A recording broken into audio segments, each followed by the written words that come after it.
let's do a little work on an interesting old Martin. This would be an 018 from 1923.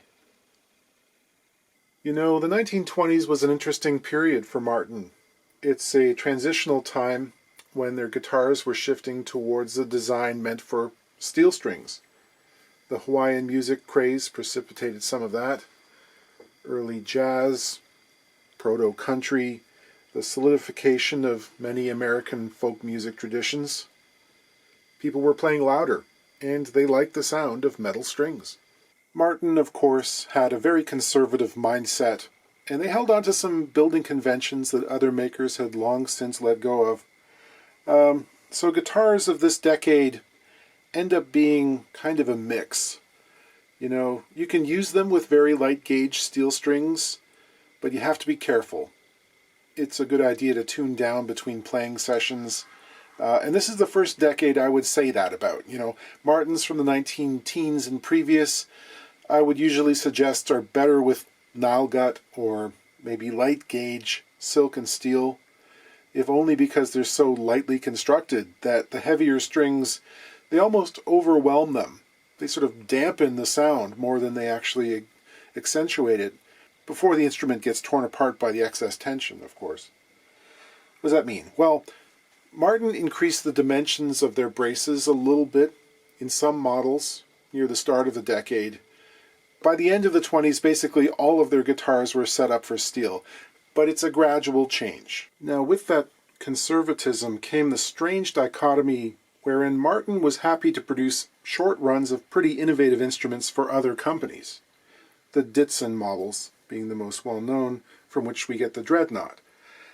And there are also some wacky one-offs during the first part of the 20th century as well. But at the same time, they're still using bar frets. This is antique technology. At the time this was made, it really doesn't belong in the 20th century. The concept is pretty much 100 years out of date. Every other manufacturer had long switched to what we'd consider modern T-shaped frets.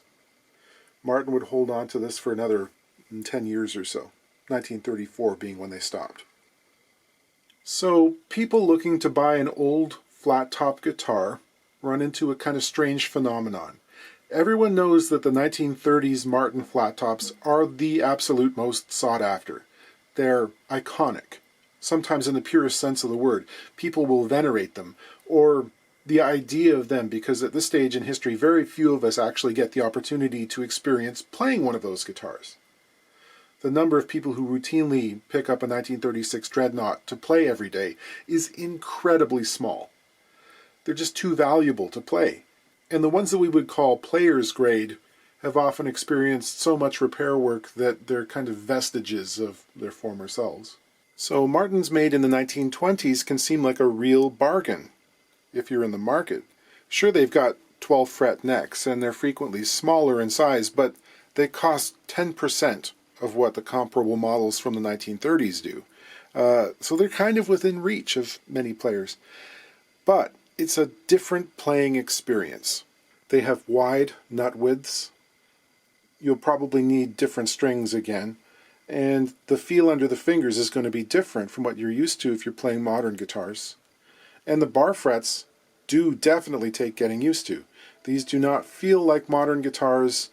Playing them requires some alteration in technique and expectations. They're palpably different. It's a pre-modern design. String spread at the saddle is 2 3/8, which is over 60 millimeters.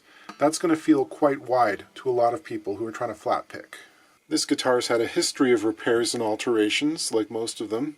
This is a single-aught or O-sized guitar, just a little baby. It's about 13.5 inches across the lower bout.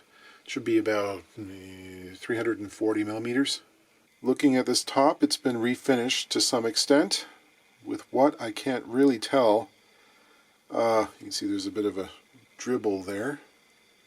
Originally this would have been finished in shellac. I think it's probably got lacquer over it. You know, the sides betray some serious calamity. The honky-tonk man had his way with this one.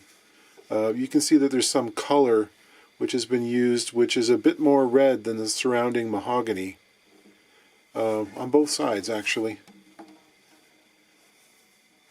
Did this once match at some point? Oftentimes the reverse is what happens. Frequently the color is fugitive and fades away with UV exposure. Regardless, the patchwork on this seems to be holding. And there has obviously been a neck reset based on how tall this saddle is. This is slightly more than 3/16 of an inch above the surface of the bridge, and that's tall. That's, boy, we just got away with it tall, especially on a vintage Martin bridge with a through saddle. I mention this a lot, but historically, these saddles were like 1/8 of an inch or under, 3 millimeters at the most. Martin was not foolish. Any more than that, and we really increased the leverage on the bridge and the distinct possibility of cracking the front of it right off. This is a replacement bridge, possibly because the original one cracked off. I can tell that primarily by the angle of the saddle slot, which is greater than you'll find in most 1923 guitars. There's more room for compensation in this case. And just judging by the character, this might be a T.J. Thompson bridge. There are some quite funny marks underneath it from what we'll presume was the removal of the original. Strange circular scratches. Don't know how that happened. Another indication of the neck reset is the distinct change in the angle of the fretboard where it meets the body. In the original configuration from the factory, it would have been pretty straight, but doing the neck reset has tipped the neck back. And so when it came time to glue the fingerboard extension back down, there's a long way for the end of the board to travel. And this can be quite problematic. There's frequently a lot of issues that arise in the junction between the neck and body, a lot of humps and bumps, and the frets do all kinds of funny things here. And that goes triple for these old bar-fretted necks, because the slot depth on these is way more than half the thickness of the fretboard. And removed from the body, they can be exceptionally floppy if you take the frets out. And ebony, of course, old ebony is notoriously brittle. So it's a wonder that it didn't actually just crack right off.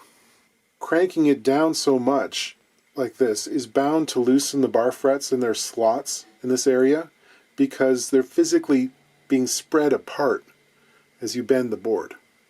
There is some debate in the vintage repair community about using wedges under the fretboard extension, because they seldom look perfectly natural. You can usually pick them out. On a 14 fret neck, which has a shorter extension, it might be possible to get away without using a wedge, if the reset doesn't require removing a whole lot of material. On a 12 fret neck, I think you'd be foolish not to, because the fall away effect is just as evident visually, and in some ways might be more annoying. Plus, in this case, they were really lucky. They didn't snap the extension right off, but with only 2 millimeters worth of crusty old ebony, it could happen.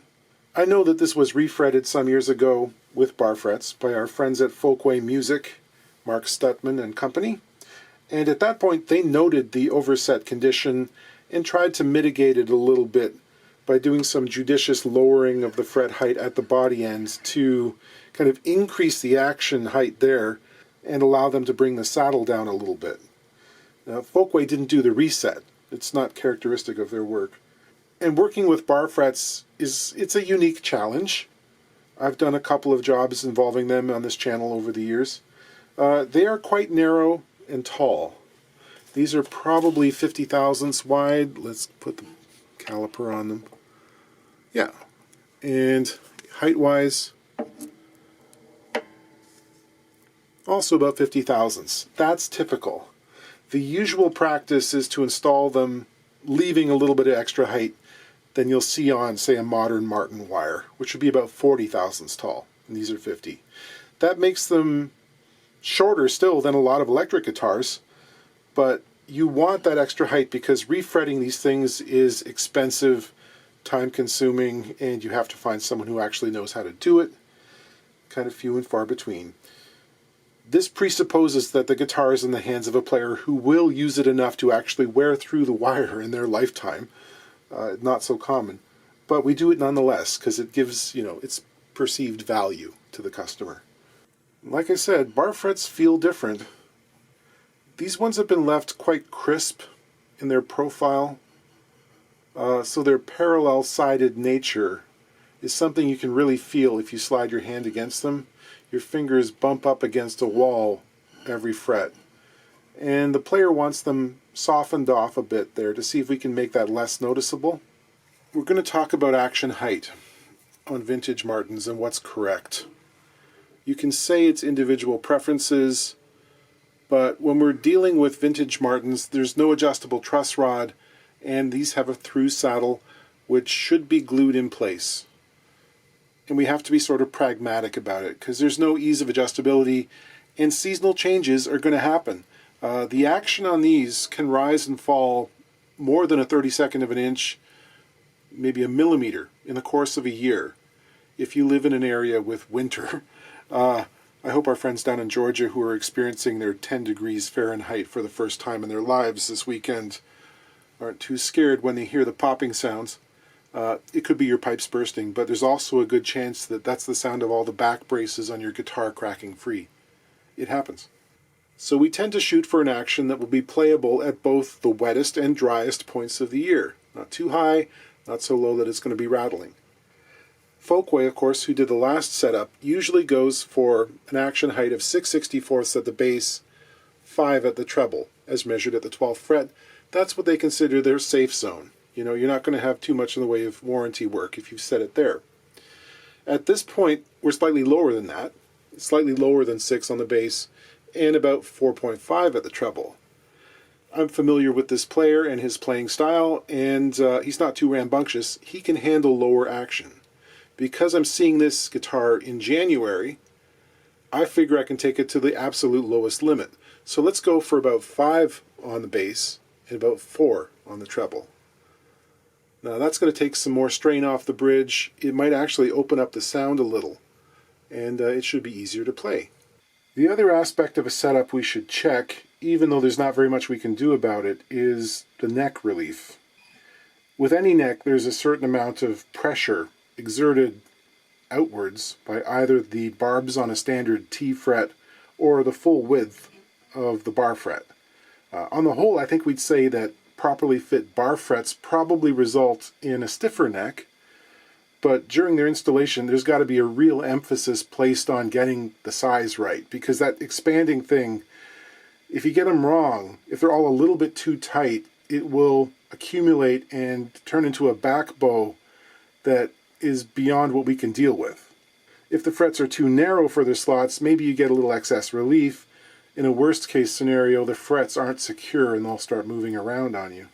We're lucky in some ways that wood does not want to expand or contract very much along its grain.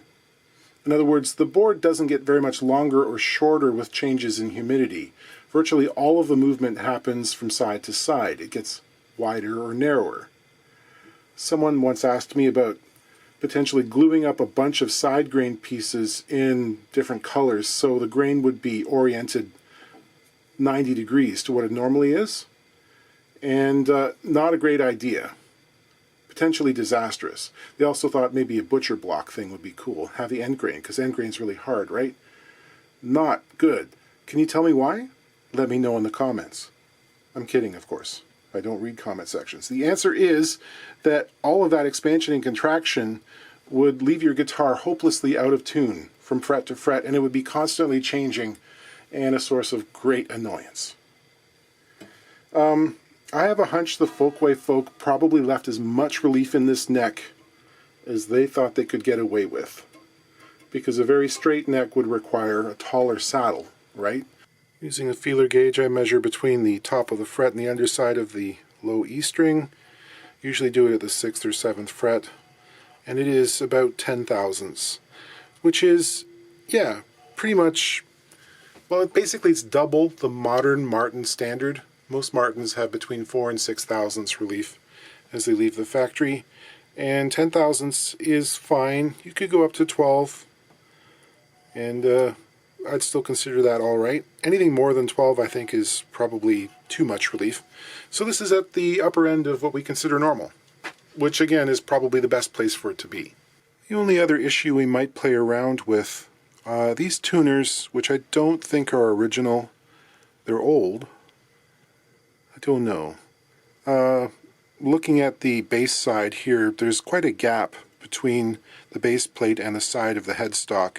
And also just looking at the shafts themselves, I don't think these are perfectly sort of perpendicular to that outside line of the headstock. I'm going to loosen those off and see what can be done. Maybe nothing. Like, they don't bother me too much in terms of tuning.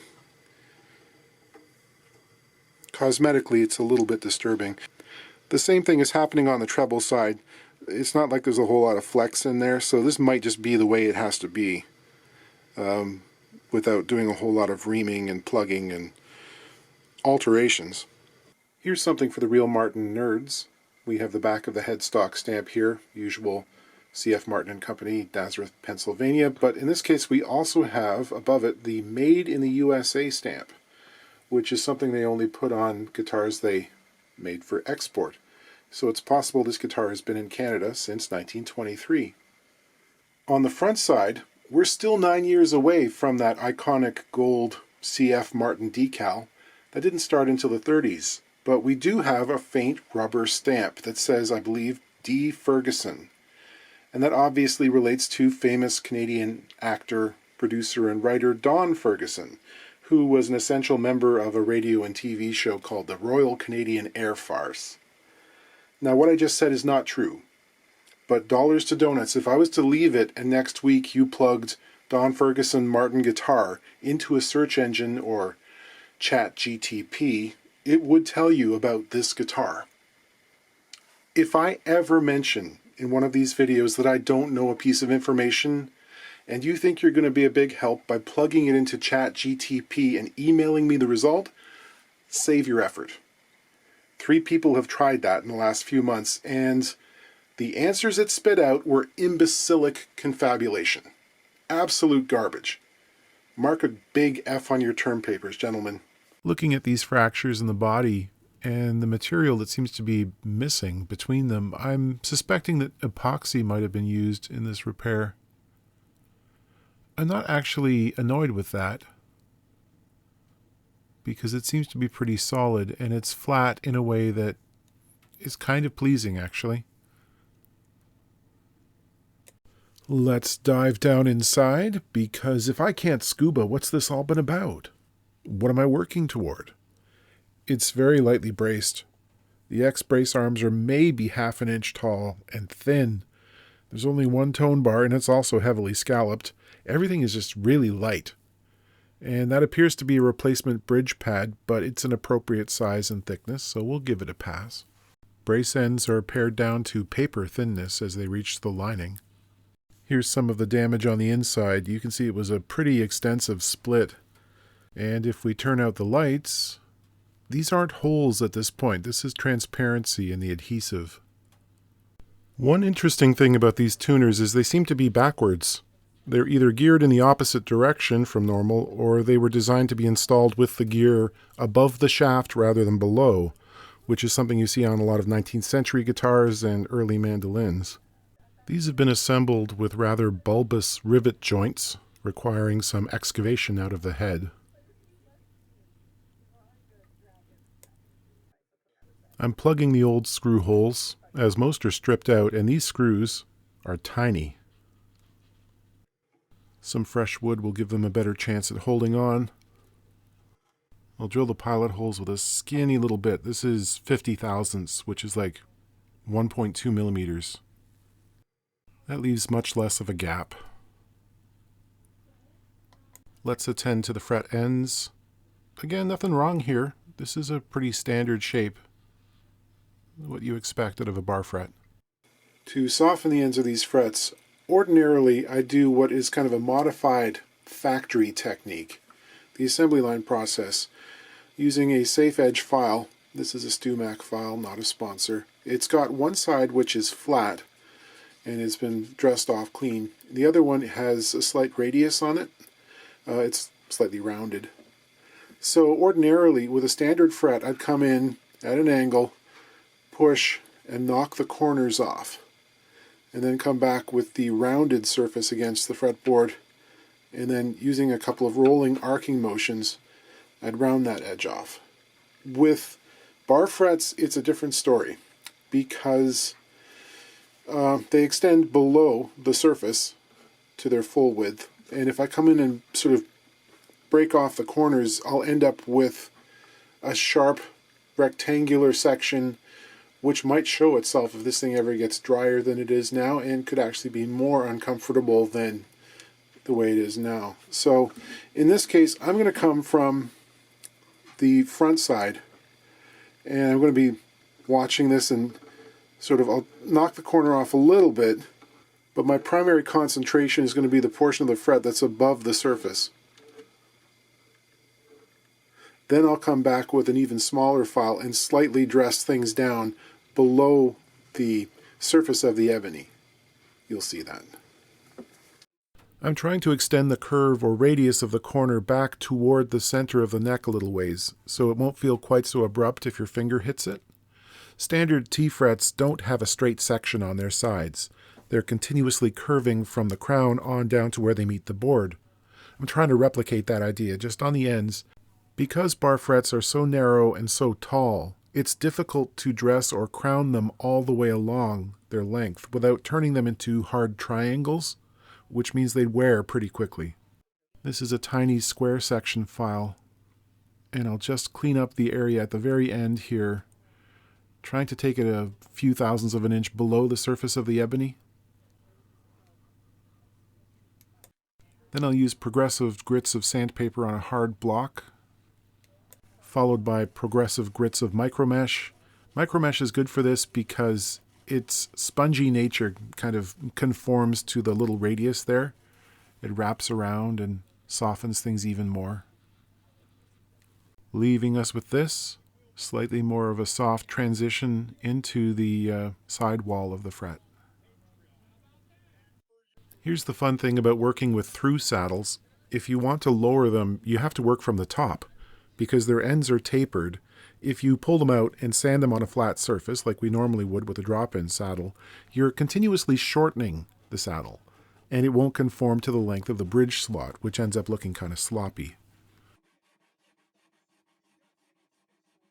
I have a list of the string gauges that were provided with the guitars that came back from the repair at Folkway, and it seems like they used the treble strings from an 11 to 52 set paired with the bass strings from a 1047. Remember the size of the braces in here?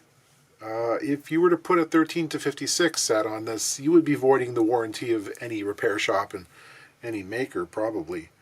The owner wants to know whether the string slot should be widened. I don't think they'll need that. Come up about 1.5 tuner posts, crimp in a hard right angle, snip it off, hook goes in the hole.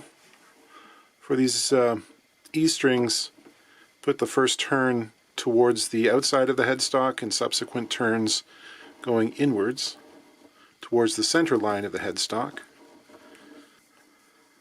Should be about 3 turns in total. And that's going to make sure that the string doesn't rub up against the side wall of the slot. There should be some clearance there. That'll leave some clearance between the E string and the A string, so they're not going to be rattling against each other. Okay, I've been going at it for a few minutes here, and it's, I think, more fun to play. I don't notice the frets as much as I did previously, and I'm fond of these lightly braced small guitars. They have a special kind of charm, and sonically, to me, they're often very nuanced. There's a little more complexity to the sound. People ask about humidification in the winter, and I'm all for it. You know, I've got my humidifier working in the room right now. If it's in the case, put in a sound hole humidifier or an in-case humidifier. Anytime the furnace is on, basically. Sometimes people will bring up the fact that these old guitars survived 80 years without humidification being a thing, and many are just fine. And I would counter that These are the daughters of the witches you could not burn. If your 018 cracked to pieces on a cold, dry winter morning in 1934, it probably went right into the wood stove. The Martin factory itself had no real humidity control. In the winter, they were heating parts over radiators so that they could get them warm enough to use the hide glue to put them together. It's probable that a lot of those crack-free survivors were put together in the winter months. You know, you assemble something at its driest when the parts are at their smallest. There's a lot of room for these things to expand. But, you know, you get one that was put together in the humid days of August. This time of year, it's in real danger. You know, the tops will sometimes turn into concavities. And, yeah, you're better safe than sorry, and humidify it.